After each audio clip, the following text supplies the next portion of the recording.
Halo semuanya, welcome to my channel. Kali ini kita akan bercerita dengan judul Tergoda Janda Kakakku. Sebelumnya jangan lupa untuk di-subscribe, like dan komen.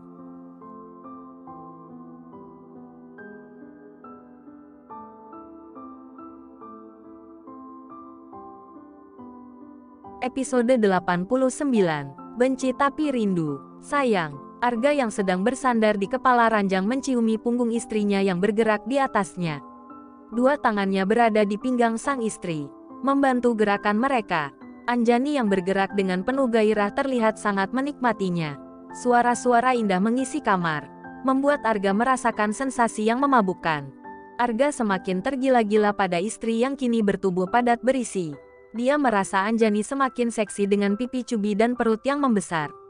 Ah, lebih cepat, sayang, pinta Arga. Tidak bisa. Mas, sulit, balas Anjani. Meskipun gerakannya terbatas karena perut yang semakin membesar, gairah Arga terhadap istrinya tidak berkurang. Gaya baru yang mereka coba membuat Arga semakin bersemangat. Mas, Anjani semakin menekan kedua tangan Arga yang berada di pinggangnya. Sama-sama. Sayang, ucap Arga. Arga menekan bagian bawahnya ketika merasa akan mencapai puncaknya. Dan tubuh mereka bergetar merasakan gelombang cinta yang luar biasa. Dan akhirnya, Anjani terkulai dalam pelukan suaminya. Arga memberikan ciuman di pipi dan perut sang istri sambil membisikkan kata-kata cintanya. Sayang, Arga hanya tersenyum ketika melihat Anjani dengan mudah tertidur dalam pelukannya dengan tubuh yang masih polos. Padahal, baru saja ia berniat untuk memandikan sang istri. Sampai akhirnya, matanya tertuju pada ponselnya yang terus berdering. Dahinya berkerut ketika melihat nama yang tertera di ponselnya. Jojo, mau apa malam-malam begini menelepon? Gumam Arga. Jojo adalah salah satu tetangga yang tinggal di samping apartemen Denny. Arga mengenalnya karena Jojo sering bermain di rumah Denny. Dia menjauh sejenak agar tidak mengganggu istirahat istrinya, lalu mengangkat panggilan telepon tersebut. Ya, ada apa? Ucap Arga di sambungan telepon. Arga, tadi aku menemukan Denny pingsan di depan pintu unit apartemennya. Tapi sudah aku bawa di rumah sakit yang paling dekat sama apartemen kita, ucap Jojo. Oke, aku kesana sekarang. Thanks, kamu udah nolong dia, jawab Arga. Setelah menutup telepon, Arga segera membersihkan diri dan bersiap-siap menuju rumah sakit. Namun, langkahnya terhenti ketika ia mengingat sesuatu. Ya Tuhan, rumah sakit terdekat. Berarti itu rumah sakit tempat Adit dirawat. Mati aku kalau sampai Anjani tahu. Nyusahin aja sih itu anak, gumam Arga kesal. Arga segera menghubungi Charlie karena yakin pria itu masih berada di sana malam ini. Arga tahu Charlie selalu menjaga Adit dan Isabel setiap malamnya. Halo Char, tadi Jojo telepon kalau Denny pingsan di depan apartemen. Katanya dibawa ke situ soalnya rumah sakit itu yang paling dekat.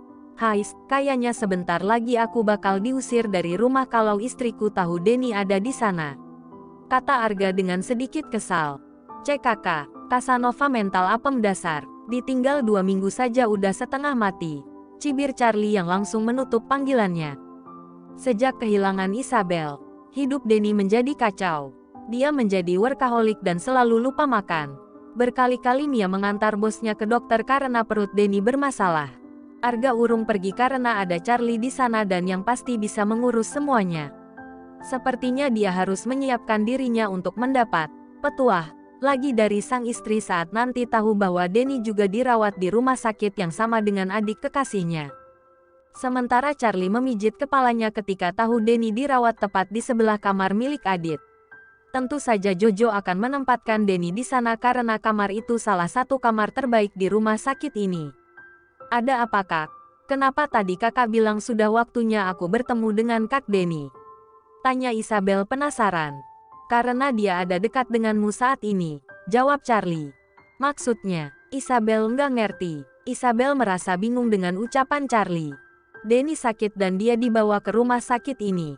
Kini dia terbaring di kamar yang ada persis di sebelah kamar ini, ucap Charlie sambil menunjuk ke arah samping kamar rawat Adit. Kak Denny, ucap Isabel. Kau ikut. Isabel menggelengkan kepalanya ketika Charlie mengajaknya masuk ke ruang rawat Denny yang tepat berada di samping mereka. Tadi aku menemui dokter yang menangani Denny.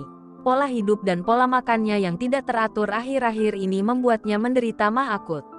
Dia pria keras kepala. Padahal aku dan Arga sudah menasehatinya, tapi patah hatinya sepertinya memang benar-benar parah kali ini.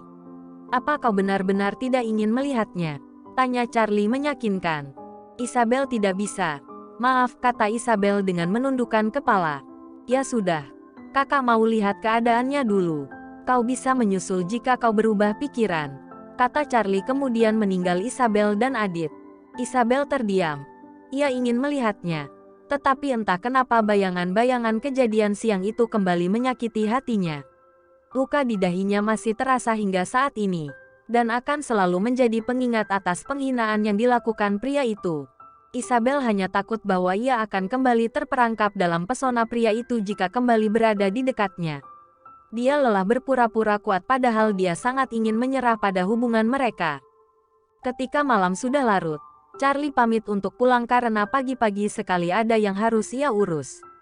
Pria itu juga mengatakan bahwa mungkin malam ini Denny akan sendirian di kamar rawatnya karena baru besok pagi orang yang ditugaskan menjaganya bisa datang. Sementara itu, di kamar sebelah, Denny tengah terlelap, melihat ke sekeliling kamar rawatnya. Kesendirian ini malah membuat dia kembali mengingat kesalahannya pada Isabel. Jantungnya berdegup kencang saat ini. Entah kenapa ia merasakan kehadiran Isabel, walau ia tidak tahu keberadaannya sampai sekarang. Dia tidak tahu bahwa ada gadis muda yang sedang berdiri di balik pintunya, gadis yang selama ini dia rindukan. Isabel hanya berdiri di depan ruang rawat Denny, sesekali mengusap air mata yang membasahi pipinya. Seberapa besar keinginannya untuk masuk, tetap kalah dengan sakitnya penghinaan yang telah ia terima. Memaafkan, dia sudah memaafkan semuanya, tetapi ia tidak akan pernah melupakannya. Sampai akhirnya dia kembali ke kamarnya. Suara Adit membuatnya terkejut. Kakak dari mana malam-malam begini? Kan Kak Charlie pernah bilang kalau kakak tidak boleh berkeliaran sendiri di rumah sakit ini jika malam tiba, kata Adit mengingatkan. Selama ini Charlie memang menjaga dua kakak beradik itu dengan ketat. Tadi kakak cuma di depan kamar kok, cari angin. Jawab Isabel berbohong. Sebentar lagi Adit sembuh. Kita bisa pulang ke kampung. Dan kakak tidak usah lagi bekerja di kota karena Kak Charlie bilang dia sudah membayar semua hutang kita. Adit akan bekerja membantu mencari uang agar kakak tidak terlalu capek, kata Adit. Isabel tertawa mendengar kata-kata adiknya. Kadang-kadang Adit bicara layaknya orang yang sudah dewasa. Tugas kamu itu hanya belajar dan sekolah yang pintar. Kelak sukses. Kamu bisa seperti Kak Charlie yang bisa membantu orang yang sedang kesulitan. Ucap Isabel. Cie, Kak Charlie lagi. Goda Adit. Apa sih kamu? Kan benar Kak Charlie baik sama kita. Ucap Isabel membela diri. Iya, Adit tahu itu. 2 hari sudah Denny dirawat di sebelahnya. Selama itu pula Isabel belum mau untuk melihatnya. Sedangkan Charlie sudah 2 hari ini tidak menampakkan batang hidungnya. Menurut pesan yang dikirimkan oleh Charlie, pria itu sekarang sudah berada di Bali. Adit juga sering video call dengan Charlie jika pria itu sedang senggang.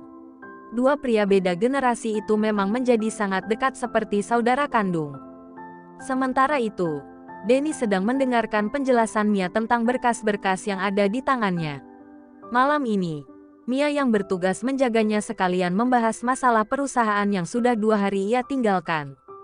Kapan aku boleh pulang? Aku sudah sembuh. Aku merasa baik-baik saja, Mia, ucap Denny. Tadi bukannya dokter sudah mengatakan jika besok keadaanmu sudah baik, maka kau bisa langsung pulang. Tapi kau harus berjanji padaku untuk tetap rutin memakan obatmu, tegas Mia. Aku tidak perlu obat-obatan itu, ujar Denny. Kau selalu saja sulit diatur. Dan, oh iya, aku keluar sebentar untuk merokok. Juga ingin pergi ke kantin. Apa kau menginginkan sesuatu? Tanya Mia. Tidak, aku tidak ingin apa-apa. Aku bisa sendirian di sini. Kau pulanglah ke rumahmu. Mia, bukankah besok pagi kau harus menemui salah satu klien kita? Suruh Denny. Suka atau tidak suka, aku akan tetap menunggumu di sini. Aku hanya keluar sebentar. Kau bisa istirahat jika memang sudah mengantuk. Jangan menungguku, kata Mia. CKK, aku tidak akan pernah menunggumu. Cibir Denny kesal pada sekretarisnya itu. Mia memang dari dulu sangat keras kepala. Ya sudah, aku tinggal sebentar, kata Mia kemudian meninggalkan Denny sendirian di kamar rawatnya. Tak berapa lama, matanya tertutup. Meskipun ia belum tidur, ia hanya mengingat kenangan-kenangan manisnya bersama Isabel, yang bisa sedikit menghibur hatinya. Saat gadis itu menyambutnya ketika dia pulang kantor, saat makan bersama, saat melihatnya memasak. Dia baru merasakan perhatian kecil dari gadisnya menjadi begitu berarti saat ini. Baru beberapa saat wanita itu pergi, tetapi sepertinya ia sudah kembali ke kamar. Denny yang masih memejamkan matanya merasa terganggu. Dia benar-benar ingin sendiri menikmati kenangannya bersama gadisnya. Keluar, aku mohon, aku sedang ingin sendiri. Denny menghembuskan nafasnya kasar karena merasa wanita itu tetap berdiri di depan pintu. Aku mohon keluarlah, pinta Denny, dan kali ini permintaannya dituruti. Ia mendengar pintu kembali ditutup hingga dia bisa bernafas dengan lega. Tapi ia dikejutkan dengan pintu yang kembali dibuka, hingga kemudian membuka mata dan menatap tajam Mia yang baru saja masuk dengan membawa cangkir kopinya. Dasar pengganggu, untung saja aku cepat datang, dan, ucap Mia. Bukankah tadi aku sudah meminta kau untuk keluar? Tanya Denny. CKK, bukan aku yang tadi masuk, tapi gadis yang tempo hari membuatmu marah-marah. Jelas Mia. Gadis, maksudmu? Tanya Denny memastikan, mantan pengasuh anak angkatmu itu. Jawab Mia, jangan bercanda. Mia, bentak Denny, walau aku sangat mengantuk, tapi mataku tidak rabun. Dan, dia benar-benar mantan pengasuh Tias. Gadis yang pernah datang dengan nyonya muda Baskoro waktu itu. Jelas Mia, Denny terkesiap mendengarnya.